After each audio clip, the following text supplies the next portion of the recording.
Live? How's it going? I'm Dave Kryfield. I'm one of the co-owners of Medieval Interactions Gaming. We're here to show you our game, Mastermind's Workshop. I'm here with another co-owner, Tim Witham. Hey, how you doing? And we're going to just sort of jump in midway through the game to sort of give you an idea of the play in a demo aspect. This game is currently in a prototyping phase. Even though we are on Kickstarter, we don't have manufactured copies yet. So the artwork and stuff will change slightly between this and what comes out on Kickstarter. Just want to throw that out there. So Mastermind's Workshop is basically a culmination of about 2 years worth of work. The story behind the game is that you're playing as gnomish tinkerers who are trying to become the apprentice of the master tinkerer. His name's Mastermind. So you are all in this four-way competition, or depending on how many players, 2 to 4. 2 to 4, yeah, 2 to 4 players. Then you're in a competition to sort of like sabotage each other and win the competition in order to become his apprentice. So we've got the 4 players set up here. We're only going to be using two of the actual players. Tim and I are right in the middle of a game, so we're just going to sort of take off right here and just sort of show you how gameplay works. If you have any other questions, we have our Kickstarter live currently. There is a gameplay video and a component description video in the campaign, so you can go and check out that to see what each one of these components does, a little bit more of an in-depth description of each one of them, as well as the phases of play, which we're going to show you here. So we're going to go ahead and get started. Tim's going to start us off. So each round of play is split into 2 phases. There's the Mastermind phase and the player phase. During the Mastermind phase, we will play as Mastermind against our opponents. So I will play as Mastermind against Tim. Tim will play as Mastermind against me. This is the point of the game in which you try to sort of sabotage each other a little bit and sort of like stop any progress that you see them making in order to help yourself out as the gnome in order to get ahead. So go ahead and start us out. So I'll go ahead and flip the turn play card over. It's got player phase and a mastermind phase, and we'll start through there. So step 1 is tinker.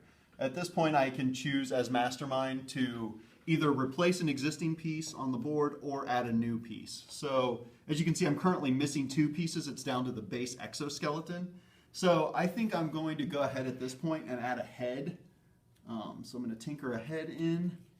And the heads are wild cards. So this one's going to give me 1 extra speed, my bot when it moves, or the master bot when it moves, I should say, against Dave's workshop. So that's step 1 is tinker. So step 2 is take action. So at this point I get to select one as mastermind. I can either choose to attack using the range on the arms and the attack dice listed, the damage. I can choose to defend, which I would add this to give him 1 extra defense through the player phase. Or I can activate the treadmills to move the bot 2 spaces closer. So at this point, the bot is close enough to attack with both this arm. They can attack from the color listed or closer. So that arm is red, it can get there, and this arm is yellow, which he is sitting on. So I'm going to go ahead and attack. So as the master bot, I pull all my dice together. So I get 3 attack dice with this arm and 1 here. So I'm going to go ahead and pull the 4 dice together. Again, to Dave's point earlier, these are prototype. They will actually be engraved dice in the final game. So I'm going to go ahead and roll those against his workshop. He does have 1 bot, guardian bot, currently built. He can choose to defend with that for the defense value if he wants to. It simply removes that many hits, or he can just choose to take the full damage. And then I think you have a special ability. Yes, so right? also on my gnome, I have a special ability in which I can block 1 attack automatically per turn.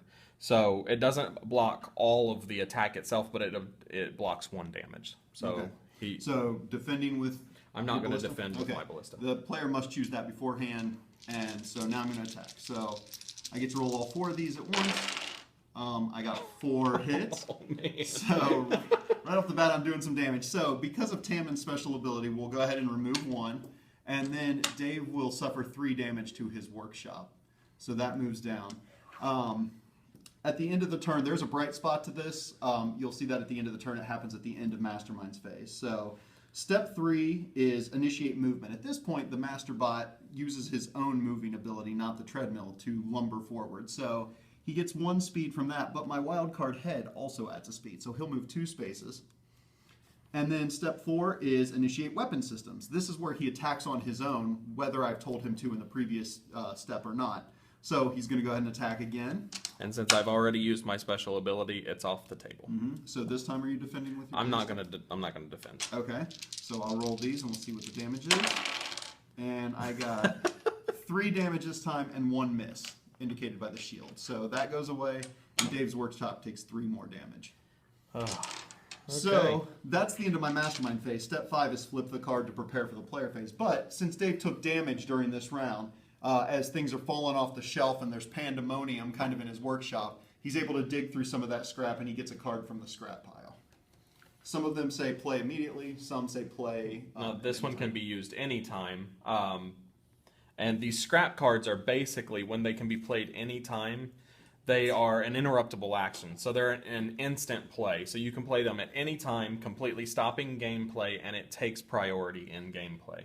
I'm not going to use this one currently because I don't need to, and these 2 are just cards that I've already had in my hand that I'm waiting to play for my turn. Okay. So now it's Dave's turn to play as Mastermind against me.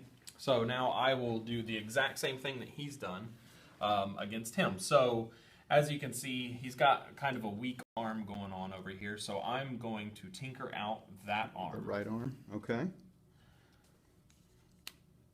And that It's, added a little bit more damage. yeah, you'll see it's the same range, but the damage is much higher. So, and then also to explain, the number up at the top of each one of these is the number that you have to hit in order to destroy that piece individually. So pieces can be destroyed as the gameplay goes on. And we can get to more of that when we get into the player phase. That's when that'll happen. I'm going to choose not to attack because I'm going to choose the choice is mine. I can play this card. That allows me to kind of whisper in the ear of Mastermind, this is what you should do this turn. So I'm going to go ahead and play that. That'll go in the discard pile there. So what am I going to do? So this time Mastermind is actually going to move forward. Okay.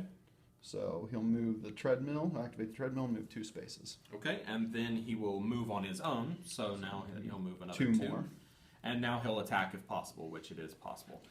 Now his head has an extra damage on it, so I get to actually add the 2 arms and the damage from the head, which means I get to roll 6 dice against him on attack. And so that's scary because I only have 7 hit points left, but I could, if I wish, block with my 2 bots. So I think I'm going to do that. I can block with either one or with both. I am worried that you're going to roll fairly well, so I'm going to block with both bots, so that gives me 3 + 1, 4 defense. Okay. So Now I will roll against that 4 defense. So I hit 5 damage. 4 of that automatically goes away because he's blocked with his bots. They will both take a turn damage, which basically removes 1 turn from each bot. So you'll see this one had 2 turns to begin. He uses an action, rotates clockwise, he now has 1 action.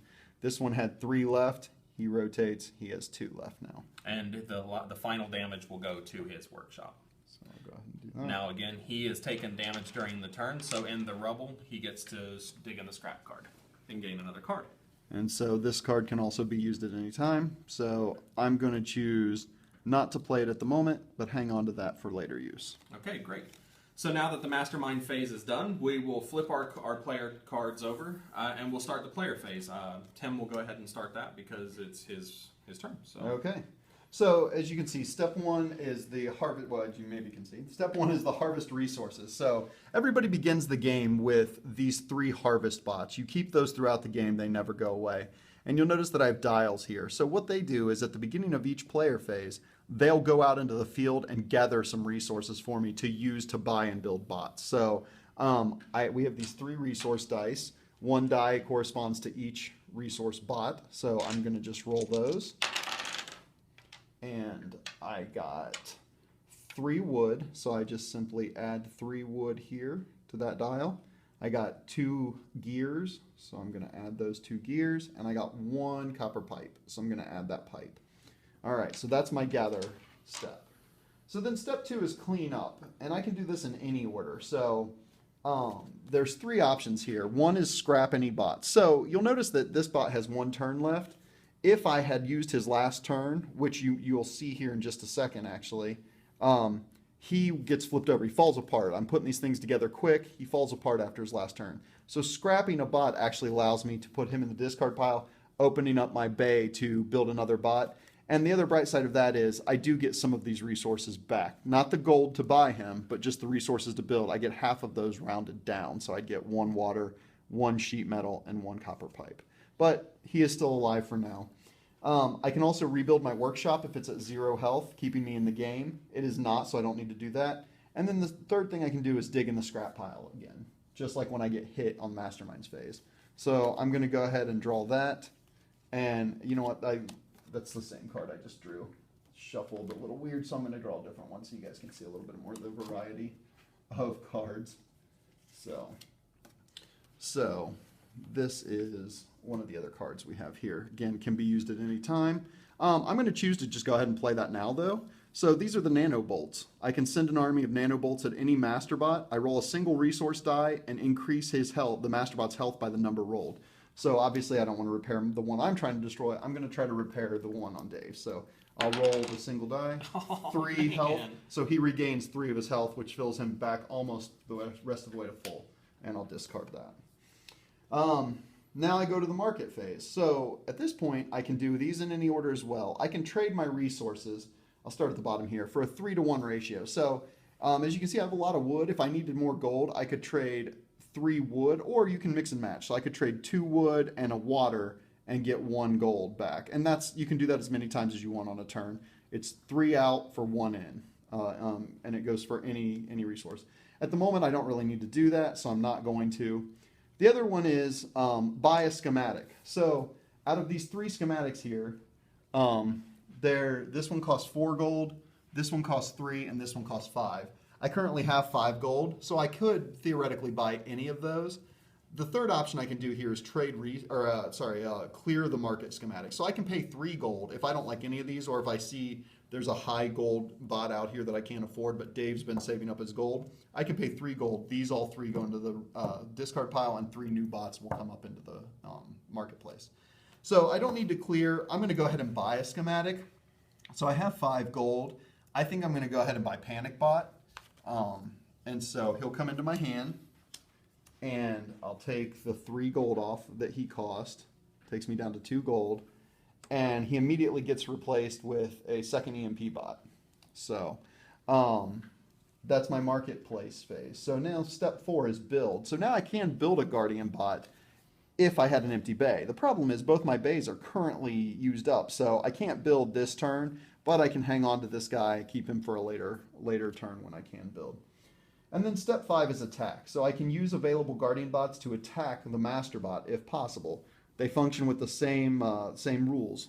They can attack from their arrow color or closer. So you'll see this one can attack out to yellow, this one can attack out to green, or closer. So they both can attack. And then also my gnome special ability, Boltford, is that he gets a free attack. He gains 1 attack die whenever his Masterbot is 5 spaces away or closer. So as you can see, he's only 3 away, so I'll get 1 attack with him as well. And again, that's once per turn. So what I'm going to do, this is where we talked about attacking a single piece versus attacking the Masterbot as a whole to do damage. So as you can see, he has 3 defense, automatically going to wipe away the first 3 damage that I do. So one of the things I'm going to try to do then is I'm going to try to use my Pawn Bot, and I'm going to attack a piece. Now my Pawn Bot only gets 2 attack dice, so I could live dangerously, try to roll 2 hits and get rid of this chess piece to totally get rid of his armor, but or take him back down to his exoskeleton, I should say. But I'm not real confident in my rolling ability. So I'm going to actually try to attack this arm instead. It's a high damage arm. It only takes 1 to get rid of that. So I'm going to aim at that with my Pawn Bot. I'm going to attack with 2 dice, and let's see if I can roll a hit. Oh, so I should have gone after the chest, but I did get 2 hits. It only takes 1 to destroy that. So this piece goes away and comes back over here at the bottom of the deck. And whenever I destroy a piece, it also deals 1 damage to the Masterbot. So he takes 1 damage. My pawn bot loses another turn for attacking. So he rotates, and you'll see he's down to 1 turn now before he falls apart. So then with my second bot, my brute bot, he gets 5 attack. He's a heavy hitter. So even though I could most likely damage him enough to destroy a piece, rolling 2 fists, I'm going to just try to attack him outright. I think I can roll all 5 fists. And then if that's the case, it's going to actually do 2 damage instead of 1. So I'm going to roll this. And there we go. You are kidding me. So I rolled 5 hits. So the 3 defense comes off immediately. Those go away. And I'm left with 2 damage that I did to the master bot. So that takes him down to 2 hit points. My brute bot, that was his last action, so now he's garbage. He falls apart. He stays in my bay taking up a spot until I scrap him in my cleanup phase on my next player turn. And then Boltford's got his gun arm. He's going to take a pot shot at him as well. Now, here, 3 defense. I'm obviously not going to do any damage if I attack him outright. And the head is the only piece that only has 1 damage. So I'm going to try to pick off his head if possible. So let's roll, and I got it. So 1 hit, that's enough to destroy that head. It comes back over here at the bottom of the deck and does 1 damage. So as you can see, I'm pretty close at this point. So then attack is the last step, and step 6 is flip the card to prepare for Mastermind's phase. So now it's Dave's turn to play his player phase. All right, so the first thing that I'm going to do is I'm going to get resources. So 1 water, 1 copper pipe, and 1 sheet metal. I'm going to clean up any scrap, or then I don't have any of those. I don't need to rebuild because you have to be at 0 in order to rebuild. So I just have to wait until I get knocked down. So I don't need to rebuild, but I can dig in the scrap pile. So I'm going to go ahead and do that. This can be used anytime. Nanobolts. I am going to roll and hopefully add a little bit of health to his bot. 1. So he gets 1 health back. All right. Making it a little bit easier for me, but not too much. I'm going to go to the market. I have enough to buy the clone bot, so I'm going to go ahead and do that and instantly replace him with Magneta. So now I have in my hand, I have 2 bots that I have the ability to build. So I'm going to actually, I have the resources to build a pretty heavy hitter, and that's what I'm going to do. So I place him in my extra bay. I pay 2 water, 1 cog, 3 sheet metal, and 2 copper pipe. So now that that's done, he's out here and he's ready for play. Luckily, he's just finally moved into the range for me to attack. So you might want to say real quick, you notice he didn't have to pay the gold cost because he was already in his hand. The gold cost is simply to buy him from the market. Yeah, I'm sorry. Thank you.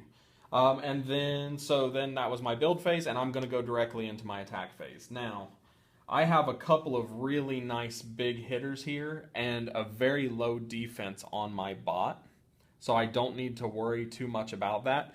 But because I have a couple of cards here, I'm going to play one just because it's fun and I get to show you guys the screw your neighbor aspect of the game. This is called Workshop Explosion. I play this card to create an explosion in another player's workshop. The explosion deals 1 damage to that workshop, but also additionally knocks the approaching master bot back 3 spaces. So his bot will go back 3 spaces, and his workshop will take 1 damage. Workshop will take 1 damage. Since this is not part of Mastermind's phase, I don't get to dig in the scrap pile, unfortunately. Okay, and then I'm going to continue with my attacks.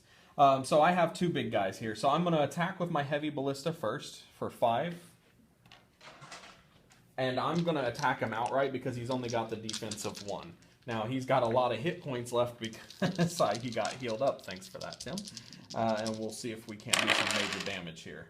So one of the attacks automatically goes away. That was a miss. That was a miss, but Heavy Ballista's special ability. So on each of these cards, they have a special ability. Heavy Ballista automatically changes 1 miss to a successful attack when rolling for damage. So this miss will come back into play as an attack. So he will do 4 damage against my Master Bot.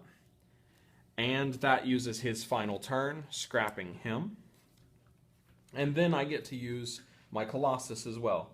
He gets, looks like somebody's got a he card gets 6 ready. attacks, but I'm going to play the EMP Blaster card. It can be used at any time, and it essentially renders one bot on the board, including the master bot, inert and not able to do anything for the remainder of their turn. So I'm going to use that on the Colossus to end his turn. So he can't actually attack, which is fine. Okay, so that's good. I did a lot of damage on that, so I'm pretty happy. And then we would flip to get ready for the Mastermind phase. So that is just one of the rounds of play. We're not going to go ahead and go through the remainder of the game because that's kind of it in a nutshell. But you go back and forth until finally one of the master bots gets knocked down to 0 health. Once that happens, anybody that is in the rest of the round gets to finish their turn. Anyone who hasn't acted that round. Who hasn't acted. Yeah, thank you. You're welcome. So what would happen there is if he took his down to 0, then I would still get a chance to take mine to 0. And at that point, we would go into a tiebreaker. The first way to do a tiebreaker is the person with the most health on their workshop wins. And then if that happens to be a tie, if that is also a tie, then you go into a gnomish fist fight. So each one of us would take an attack dice and roll, and I hit, he missed. He wins. I win. I punch him, knock him out, and I take the apprenticeship for this year. Mm-hmm. So that's Mastermind's Workshop. This game has been really well received within the role-playing community for sure. I would say if you're big into role-play, we have a lot of like lore and stuff built into the game itself. Each of the known cards has a backstory and tells a lot about it. In our rule book, we try to do as much storytelling as possible. But we also notice that anybody that's a pretty big role player has a really good time with this because the game has been built in a way to enable storytelling as you're playing. That was one of the big sellers for us, and it's something that we've sort of built layered into it in order to give more people a little bit more of a fun experience. Yeah, we feel like we've done a good job of trying to balance that with mechanics. I mean, as you can see, it has a lot of moving pieces, a lot of mechanics, a lot of strategy built into the game as well. It's been very well received, like Dave said, in a lot of communities we've taken it to. Protospiel, Unpub, a lot of designers have looked at it and really enjoyed it as well. So. But I'd like to thank you guys for watching the video. Thank you. If you want, you can check us out on Kickstarter. Just search for Mastermind's Workshop. We'll also post the link on this post to take you directly there. And if this looks like a game that you'd like to play, please by all means pledge. And we hope to see you at a con soon. Somebody wants to know if you're going to Origins. So yeah, the next convention that we will be at will be Origins that's in Columbus, correct? That's in Columbus, Ohio. June 15th through the 19th. I'll be there. We spoke about role-playing. I will be in the Pathfinder Society room also, running some role-playing games, but then I will definitely have a copy of this with me that I'll be playing as well in the open gaming area. I don't know if you're going to be able to make it out, Dave. Yeah, I'm going to do my best to make it out as well. Okay. I don't see an issue with that right now. So we'll try to have a couple copies of it to sit down and play with as many people. The Kickstarter doesn't end until shortly after, but it ends the Tuesday after Origins. So if you come out and see us at Origins and you like what you see, by all means you can pledge at that point or up your pledge if you've pledged to get in and just see our updates and everything like that. Sure, and please come play games with us. We enjoy Absolutely. it. We love playing games, and we'd love to meet you guys. So I think that's about it. Thanks. Appreciate it.